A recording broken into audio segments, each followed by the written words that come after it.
Aláròyé máa wí o. ọmọ tí mo bí fún ọkọ àárọ̀ mi ni ọkọ mi ń dẹnu ìfẹ́ kọ mi ò ṣe mọ́ o Rẹ̀mílẹ́kún ló sọ bẹ́ẹ̀. àwọn àgbà bọ̀ wọ́n ní ọ̀rọ̀ tó ń pa olóko lẹ́kún ni àparò fi ń ṣẹ̀rìn rín. bẹ́ẹ̀ lọ̀rọ̀ rí nílé-ẹjọ́ kọ̀kọ̀kọ̀kọ̀ kan tó wà lágbègbè Akérèbíàta nílùú Ìlọrin ìpínlẹ̀ Kwara lọ́jọ́rùú wẹ́sídẹ̀ẹ́ ọjọ́ 3 oṣù keje ọdún 2024 yìí nígbà tíyàwó ilé kan abilékọ Arọ́gbọ́nlò Olúwarẹ̀mílẹ́kún ń rojọ́ ohun tójú rẹ̀ rí lọ́dọ̀ ọkọ tó bímọ 3 fún. ìyáálé ilé yìí ń bi adájọ́ ilé-ẹjọ́ náà onídàájọ́ Sàkáríyàwó Abdulrasaq pé kó bá òun tú ìgbéyàwó ọlọ́dún gbọọrọ tó wà láàrin òun àti ọkọ òun Yusuf Dáre ká kí adájọ́ sì fààyè gba òun láti máa ṣètọ́jú àwọn ọmọ wọn lọ. bẹ́ẹ̀ ló ní kí wọ́n pàṣẹ fún baálé ilé náà láti máa sanwó oúnjẹ àwọn ọmọ náà àtòun mìíràn tí wọ́n bá nílò nígbà gbogbo.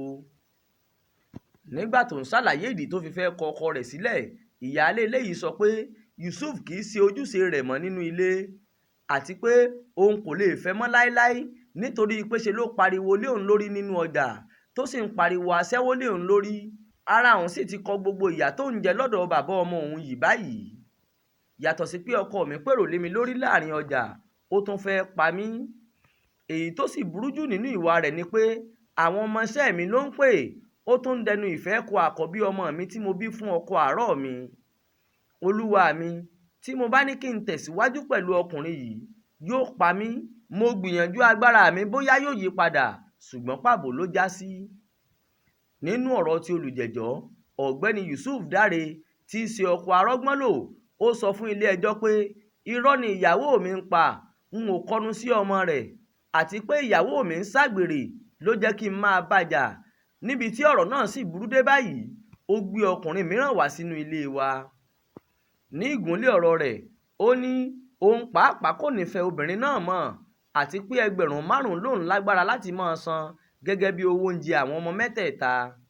adájọ́ Abdulrasaq pàṣẹ kí olùjẹ́jọ́ máa san ẹgbẹ̀rún 20 náírà lóṣù fún ìyá àwọn ọmọ rẹ̀ gẹ́gẹ́ bí owó oúnjẹ kó sì máa san owó iléèwé ọ̀kan nínú àwọn ọmọ mẹ́tẹ̀ẹ̀ta gẹ́gẹ́ bí olùpẹ̀jọ́ ṣe sọ pé òun yóò máa san owó iléèwé àwọn méjì kí bàbá wọn máa san owó ẹyọ kan. ó fi kún pé kí Yusuf Dáre máa san ẹgbẹ̀rún 11 náírà gẹ́gẹ́ bí owó iléèwé ní táàmù kọ̀ọ̀kan. lẹ́yìn èyí ló sún ìgbẹ́jọ́ sí ọjọ́ 22 oṣù keje ọdún 2024 yìí gẹ́gẹ́ bí ọjọ́ tí wọn yóò wá gba ìdájọ́ ní kóòtù. Ibrahim Alágúnmu ló ṣàkójọpọ̀ ìròyìn fún iléeṣẹ́ tẹlifíṣàn Aláròyé online Ismail Adéẹ̀yọ̀ ló kà á sétígbọ̀ọ́ yín.